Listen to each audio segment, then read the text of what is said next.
For sure. Absolutely. It's a good example. Don't out us on our costume changes. Pardon me? Don't oust us. Yeah. Wicked. Okay, looks like we're going live. Hopefully it's still muted. Okay, we're muted. Perfect.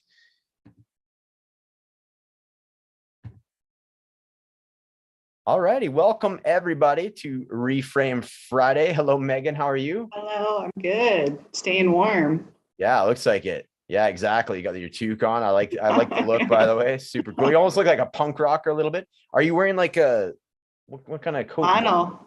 Oh, okay, cool. Yeah, it looked different, like from the yeah, you looked like you went all punk rock on me there. That's cool. Wicked. Just being cozy. Right? Exactly. And I went Hawaiian and you're shirt. Like in summertime, yeah. Yeah, well, we were talking vacation about like what if Wednesday. So I'm like, man, I got to break out my Soyuz wear, right? Because that's coming up now. At least in my head it is. Man, so, I remember like probably 15 years ago driving through a Soyuz. Oh. And it was 54 degrees. Sounds about right. And I came out and my tires were melting. Melting. Good God. That's craziness. Yeah, I could see that though. Like, I mean, 54 is like ungodly. Yeah, that was insane. It was like breaking records. I should try and find what year that was. Holy crap. That happened a little bit last summer, right? Like, what was that one place that in BC that burned down? Like by Spence's Bridge, kind of. Was it Lytton? I want to say Lytton. And it got to like something like that, like 49, or it was like the hottest place on earth for like 3 days in a row, and then just burned to the ground. Like, just so sad. Yeah. And then had a flood right after, just because, you know, like all they needed was water at that time, and then they get an abundance of water like after the town is burned down. Sad. Yeah. I don't know how to reframe that, man. That was a dark story. I shouldn't have led with that one. Sorry. Oh, terrible. And I shouldn't be laughing at the joke either. Anyways, let's try and reframe this. Get back going with the show here. So Reframe Friday, we've decided we are going to today do talking all about like perspective and how perspective can change as you grow older, right? Like something that may hold some meaning to you, and not even older. Like why don't you just start with what you ended the last show with? Example, yeah. Right, and that'll kind of as an example, and that'll get us going.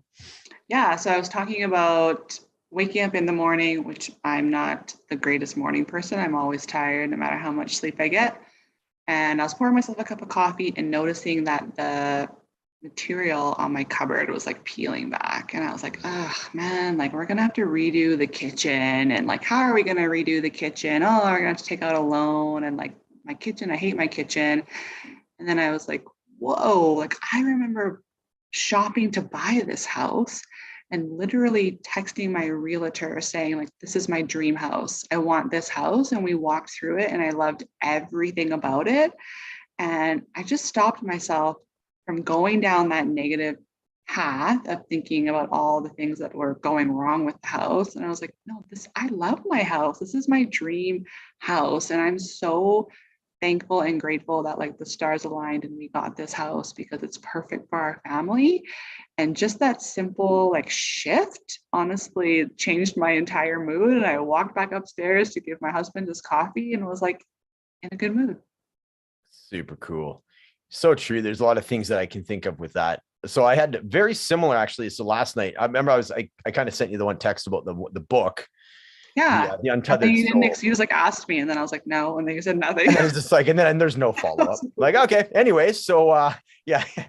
I mean, it's just, you know where it was going to lead. It'd be like, oh, you got to read it, right? Which you do. I thought, because if you had read it, then it will be like, okay, well, obviously more conversation. But I didn't want to be one of those guys like, oh, dude, you got to like, I mean, I will now. It's incredible. I couldn't more highly recommend a book. It's just amazing. I listened to it, and then I immediately have started listening to it again, and I might do it a third time through. Like, it's so nice. Good. And I think it's right up your alley as far as like a lot of the stuff we talk about. But so what it talks about is a lot of it's sort of like Eckhart Tolle based as far as like really getting behind, you know, figuring out who the real you is, like the witness, the idea of the witness, and like everything in your mind is it's just your mind. It's not actually you, and having that healthy detachment from your thoughts and really processing that and getting into like your heart center and figuring out how to live your life that way, not having like a healthy detachment to everything that happens, right?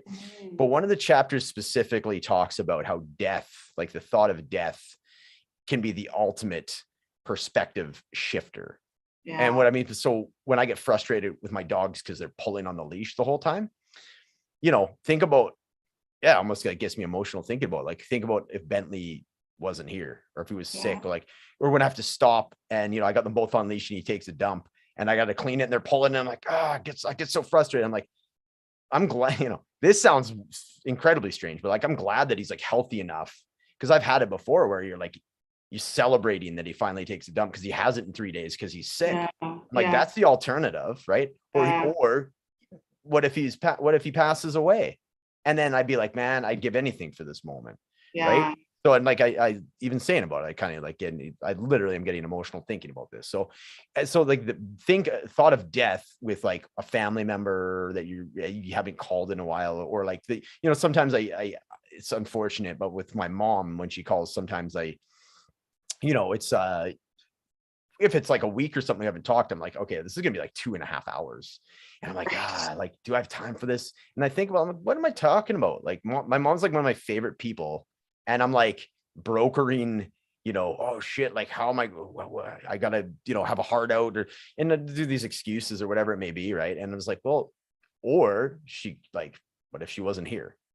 Then that immediately goes, oh shit, yeah, completely. Like, get your perspective right here, right? So so that was a big interesting part of the book, and like, I immediately put it into practice, on that very walk. Like, that was the chapter, and then that's when, when Bentley did his thing, and I'm just kind of like, and then Luna's pulling in, and I was like, you know what? Get a grip. Like, I am very lucky. There's like my son and my daughter, like those two. Like, we're not gonna have kids, so like, why would I get so frustrated about like the fact that I have to control them, as opposed to the alternative, right? So that's pretty powerful stuff. And I like what you said. Like, the other thing that I think about too is like another real, and it's harder to do, but if you can really drop into it, like the feeling, it's like, there's like literally billions of people that would love to have the same kind of problems that we have, that we view as problems. They would be like, this is nothing compared to what I used to have to live like.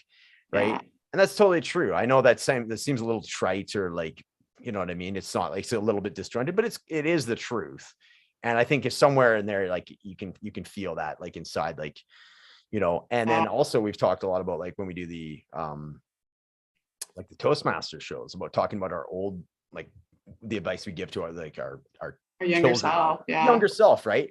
Man, my younger self would like Will Smith bitch slap me if he heard some of the stuff I was whining about. He'd be like, dude, like, this house that you're in, and I know what you're talking about, a homeowner, I had the same kind of things that happen. I'm like, damn, now we're gonna have to, right? But my younger self would be like, what are you getting all bent out of shape about? This house fucking rules, excuse my language, right? So totally. I call that like hindsight after the fact. And it's super helpful for me, like, in my own journey, and specifically in like my gentle parenting journey, because to practice gentle parenting is hard for me, because I have spent a long period of my life being a bit reactive.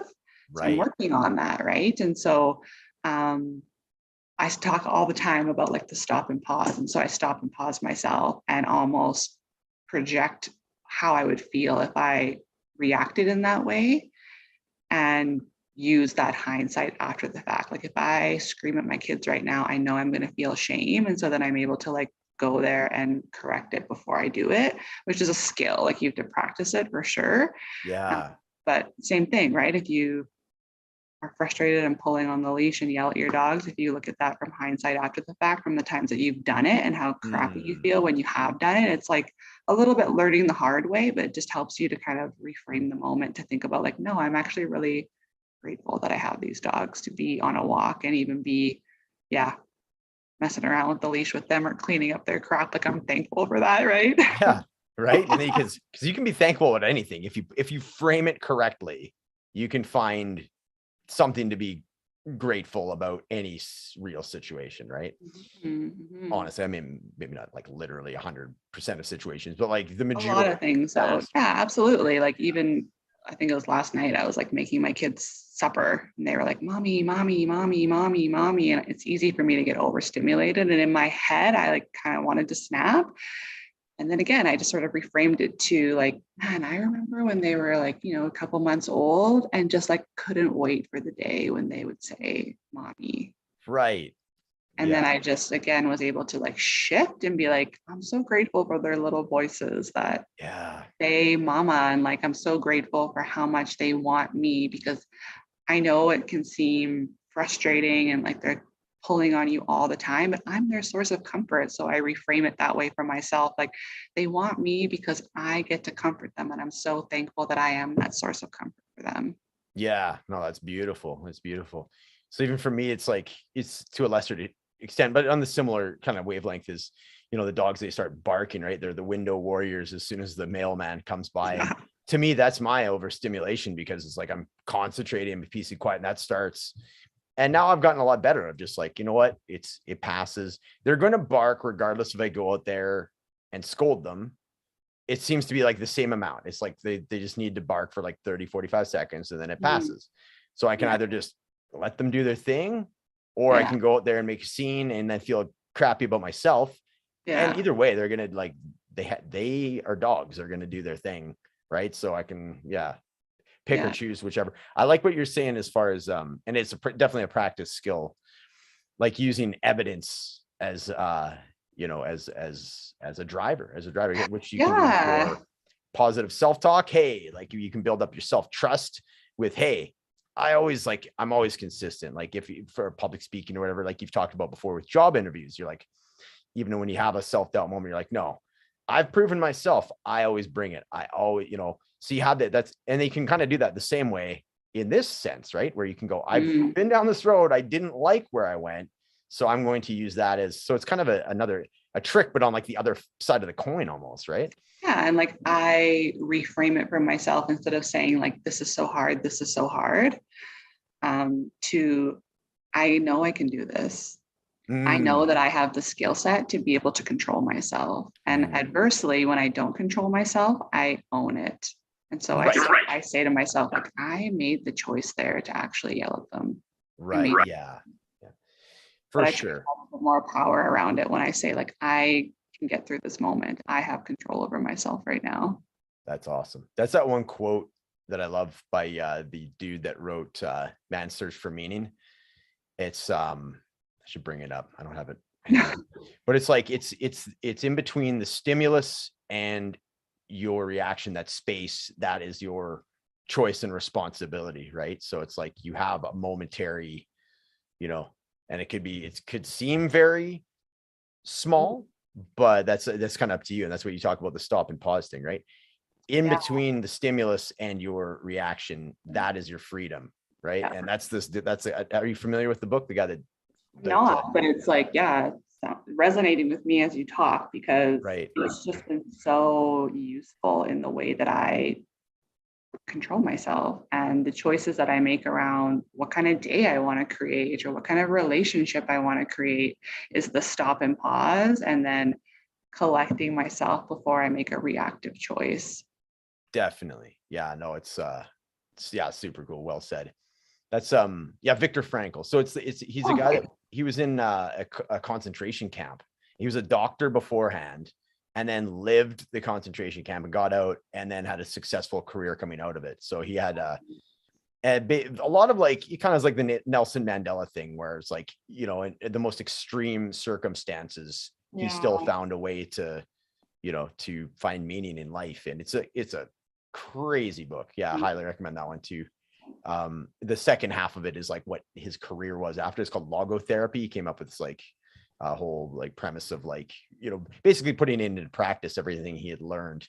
And so it's fantastic. But that's one of the main quotes, and that's floating around a lot right now because people are like tagging Will Smith in it, obviously with everything that happened there. But great stuff as always. Super cool. Any other like reframing anything? I think we covered quite a bit here. Yeah, no, I think that's awesome. Super cool. Really good episode. Really good episodes this whole week. This has been great. Nice. Thanks for having me. Yeah, thank you. And I'm just trying to think what the other show is. We'll talk off air here. I'll hit stop for now. Thanks everybody. Have a great weekend. Thanks, Megan. Yeah, see ya. Um, Are we still live? It says live. yeah, people are still watching this part. I think people will tune out by this point though. As soon as they see that we've like signed off. Yeah, you know what? Let's just sign off for now. Okay. Okay. Or you know what? I'll FaceTime you right now. I have another idea.